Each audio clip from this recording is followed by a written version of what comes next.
یہ وہ چیزیں ہیں جن کے بغیر نماز نہیں ہوگی. یعنی ہم بات کر رہے ہیں فرائض نماز کی. فرائض نماز اگر ادا نہیں ہوگا تو کسی صورت میں نماز نہیں ہو سکتی ہے. تو فرائض نماز کتنی ہیں؟ فرائض نماز ہیں 6. فرائض نماز 6 کون سی ہیں؟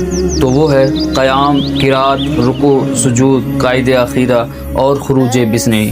یعنی یہ 6 چیزیں اگر آپ نماز سے نکال دیتے ہیں یا ان میں کمی اور بیسی کر دیتے ہیں تو اس صورت میں آپ کی نماز نہیں ہوگی. تو بغور سماعت فرمائیں کہ آخر ان 6 چیزوں کو کس طرح سے ادا کیا جائے گا. تو ہم بات کر رہے ہیں فرائض نماز کی. فرائض نماز 6 ہیں: قیام، قرات، رکوع، سجود، قائد عقیدہ اور خروج بسنی. تو قیام کیا ہے؟ یعنی کھڑے ہو کر کے نماز پڑھنا، قیام کرنا. اگر کسی نے بلا عذر، یعنی کوئی عذر نہیں ہے، نہ کہیں چوٹ لگی ہے، نہ کسی طرح کی کوئی تکلیف ہے، تو اس صورت میں اگر کوئی بیٹھ کر نماز پڑھتا ہے تو نماز نہیں ہوگی. ہاں، نفل نمازیں جو ہیں ان کو آپ بیٹھ کر کے پڑھ سکتے ہیں، وہ پڑھنا جائز ہے. اور پھر دوسری بات کرتے ہیں قرات کی. تو قرات کیا ہے؟ قرات ہے قرآن پڑھنا، یعنی سورہ فاتحہ کے ساتھ کوئی 3 آیتیں قرآن شریف سے پڑھنا یا پھر کوئی چھوٹی سورت پڑھنا. یہ بھی مسئلہ یہاں پر یاد کر لیں کہ آخر ہم کو قرآن پڑھنا ہے تو کس قدر پڑھنا ہے.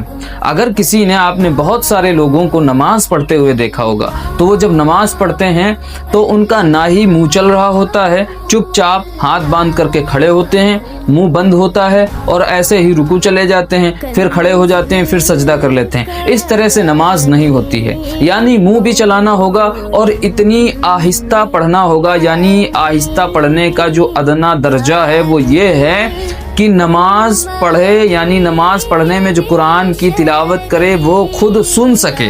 اگر کسی نے اتنا آہستہ پڑھا کہ اس نے خود نہیں سنا تو پھر نماز نہیں ہوگی، یعنی اس کو پڑھنا نہیں مانا جائے گا.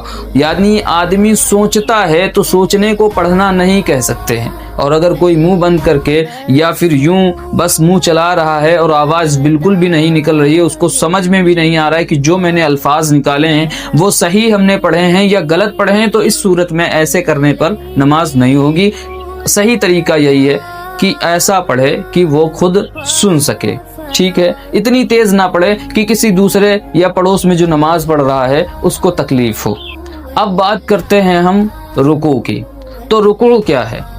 رکوع اس چیز کو کہتے ہیں کہ جب نماز کے لیے آپ نے قرات کر لیا اور قرات کے بعد نماز میں آپ کو اللہ اکبر کہہ کے جھکنا ہے، اور اس قدر جھکنا ہے کہ اپنے ہاتھوں کو، یعنی مردوں کے لیے اپنے ہاتھوں کو گھٹنے پر رکھنا ہے. پورا رکوع یہی ہے. اور اپنی ہتھیلیوں کو گھٹنے پر رکھ کر اپنی انگلیوں کو پھیلا کر گھٹنے کو پکڑنا ہے اور پیٹھ بالکل سیدھی رکھنا ہے، سیدھی بچھانا ہے، اور سر جو ہے پیٹھ کے برابر رکھنا ہے. یہی رکوع ہے. اگر اس میں کوئی کمی کی تو نماز نہیں ہوگی. اگر کوئی عذر ہے، کوئی پریشانی ہے تو الگ بات ہے. اور عورتوں کا جو رکوع ہوتا ہے تو عورتوں کے رکوع میں اتنا صرف جھکنا ہوتا ہے کہ ان کے ہاتھ گھٹنوں تک پہنچ جائیں، بس. ان کو زیادہ جھکنا نہیں ہے، پیٹھ بالکل سیدھی نہیں کرنی ہے، بلکہ جیسے آدمی بالکل سیدھا رکوع کرتا ہے اس طرح سے بالکل سیدھا رکوع نہیں کرنا ہے. اب بات کرتے ہیں سجود کی. سجود یعنی سجدہ. تو سجدہ کسے کہتے ہیں؟ سجدہ کی حقیقت یہ ہے کہ پیشانی زمین پر جمانا، اسی کو سجدہ کہتے ہیں. لیکن سجدے میں شرط یہ ہے کہ پیر کی انگلی جو ہے اس کا کم از کم ایک انگلی کا رخ قبلہ کی طرف ہونا چاہیے. یعنی پیٹ زمین پر لگا ہو اور اس کا رخ قبلہ کی طرف ہو، یہ فرض ہے. اگر یہ چھوٹا تو کسی صورت پہ نماز نہیں ہوگی. اور اس میں اور ایک بات اہم سماعت کر لیں کہ واجب کیا ہے. واجب یہ ہے یعنی کتنی انگلیوں کا پیٹ زمین پر لگنا ضروری ہے.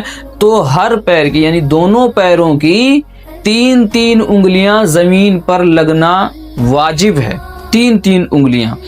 اور اگر کسی نے اس طرح سے، بہت اکثر لوگ اس طرح سے نماز پڑھتے ہیں کہ وہ 3 انگلیاں زمین پر نہیں لگاتے ہیں، بلکہ اکثروں کو تو ایسا دیکھا جاتا ہے کہ جیسے ہی وہ سجدے میں جاتے ہیں سر زمین پر لگتا ہے اور پیر ان کے اٹھ جاتے ہیں۔ تو اس صورت میں اگر پیر اٹھ گئے تو نماز نہیں ہوگی۔ ہاں، پیر زمین پر لگنا چاہیے، اگر پیر اٹھے تو نماز نہیں ہوگی۔ قاعدہ اخیرہ کیا ہے؟ یعنی نماز کی رکعتیں پوری کرنے کے بعد بیٹھنا، اور اتنی دیر تک بیٹھنا کہ التحیات سے ورسولو تک پڑھنا، عبدہ ورسولو تک پڑھنا، اتنی دیر اتنی مقدار تک بیٹھنا فرض ہے قاعدہ اخیرہ میں۔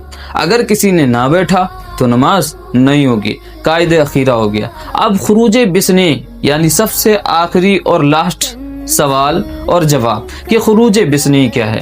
خروج بسنی یہ ہے کہ قاعدہ اخیرہ میں درود شریف اور دعائے معصورہ، اور سب سے پہلے التحیات پڑھا، پھر درود شریف، پھر دعائے معصورہ پڑھا، اور اب اس کے بعد آپ کو اپنی نماز کو مکمل کرنا ہے، یعنی قصدن کوئی ایسا کام کرنا جس سے وہ نماز سے باہر ہو جائے۔ لیکن نماز سے باہر ہو جانے والا کام قصدن اگر سلام کے علاوہ کوئی اور کام کیا تو نماز دوبارہ پڑھنی پڑے گی۔